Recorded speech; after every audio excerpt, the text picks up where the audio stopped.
Social మీడియాకు లక్ష్మణ రేఖ తప్పనిసరి. Urban Naxals ముసుగులో సనాతనం పైన దాడి చేస్తున్నారట. వ్యక్తిగత విషపూరిత ప్రచారంపై ఉక్కుపాదం. ఎంపీ లింగమనేనితో కేంద్ర మంత్రి సంజయ్ అట. అంటే ఎట్లుండాలి?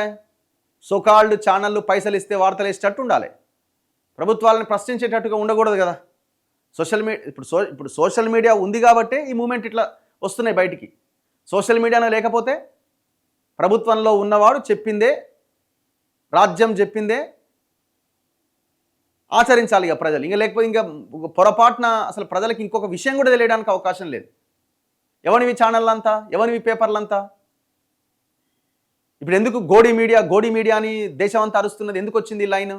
దేశంలో ఉన్న మీడియాను ఎవరు కొనేసారు? రాష్ట్రాల్లో ఉన్న మీడియాలను ఎవరు కొనేసినారు? ఎవరు అధికారంలో ఉంటే వాందే. ఎవరు అధికారంలో ఉంటే వాళ్ళ ఆ శాటిలైట్ ఛానళ్ళని పేపర్లను కొనేయడమే కదా. అసలు ఆ పేపర్లు ఛానళ్ళు ఎవరివి? మొత్తం పెట్టుబడిదారులు ఎంటర్ అయిపోయారు కదా.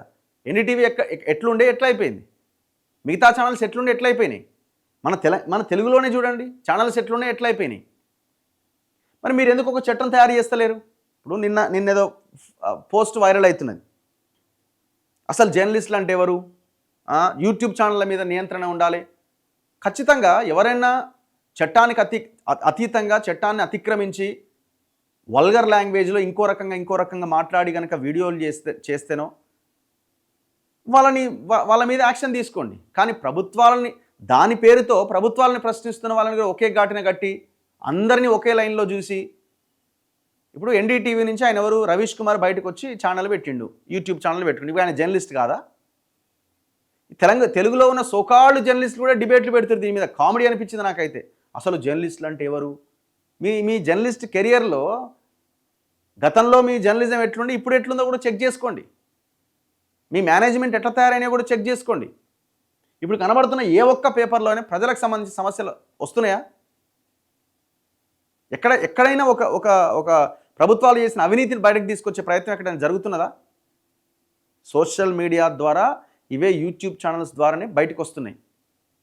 తట్టుకోలేకపోతున్నారు. నేపాల్లో ఎందుకు వచ్చింది ఆ మూమెంట్?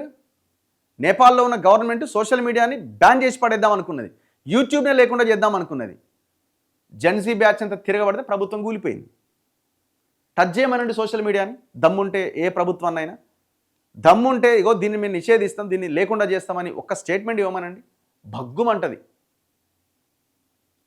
ఇప్పుడు మేమేమంటున్నామండి, కొన్ని శాటిలైట్ ఛానల్స్ కూడా యూట్యూబర్స్ అని మాట్లాడతారు. మరి మీరెందుకు మీ ఛానళ్ళ వీడియోలు యూట్యూబ్లో పెడతారు? ఇవాళ పెద్ద ఛానళ్ళ వీడియోలని కూడా, ఆ ఛానళ్ళని కూడా, టీవీలను కూడా ప్రజలు ఎందులో చూస్తున్నారు? గదే యూట్యూబ్లో చూస్తున్నారు. అందుకే మీరు యూట్యూబ్ అంటే మీకు అంత ఇది ఉన్నప్పుడు మీరు ఆ వీడియోలను యూట్యూబ్లో ఎందుకు పెట్టాలా? మీరు ఆ బ్రాడ్కాస్ట్ ఛానల్లోనే ప్రజలు చూస్తారు, మాకు యూట్యూబ్ వద్దని అనుకోవచ్చు కదా. మీరు అందులో ఎందుకు అప్లోడ్ చేస్తున్నారు? మరి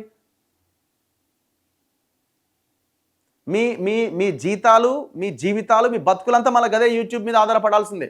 శాటిలైట్ ఛానల్స్ కూడా. వాస్తవమా కదా? చెప్పాలా?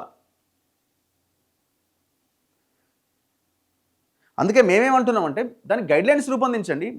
ఏం గైడ్లైన్స్ రూపొందిస్తారో, ఏం కండిషన్స్ పెడతారో పబ్లిక్ ప్రజల ముందు పెట్టండి, పబ్లిక్ డొమైన్లో పెట్టండి. దానికి ఒక సపరేట్ చట్టం తీసుకురండి. ఎవరు జర్నలిస్టు, ఏ యూట్యూబ్ ఛానల్ని గుర్తించాలి, సోషల్ మీడియా ఏందన్నది ఒక చట్టం తయారు చేయండి. తప్పేముంది? అసలు పాయింట్కి వస్తే ఈ సోషల్ మీడియాని వల్గర్గా, వరస్ట్గా తయారు చేసింది పార్టీలే. ఇలా కాంగ్రెస్కైనా, బీఆర్ఎస్కైనా, బీజేపీకైనా, ఈ దేశంలో ఉన్న ఏ పార్టీకైనా ఒక్కొక్కరికి ఒక్కొక్క సోషల్ మీడియా ఉన్నది. వాని మీద మీరు భయంకరంగా తిట్టుకోవడము మీ పార్టీ సోషల్ మీడియాలో జరుగుతున్నది. ప్రతి లీడర్కి ఒక సోషల్ మీడియా టీం, ప్రతి పార్టీకి వందలాది మంది టీంలు, కోట్ల రూపాయలు దానికోసం ఖర్చు పెడుతున్నారు. ఫస్ట్ మీరు మారండి అక్కడ.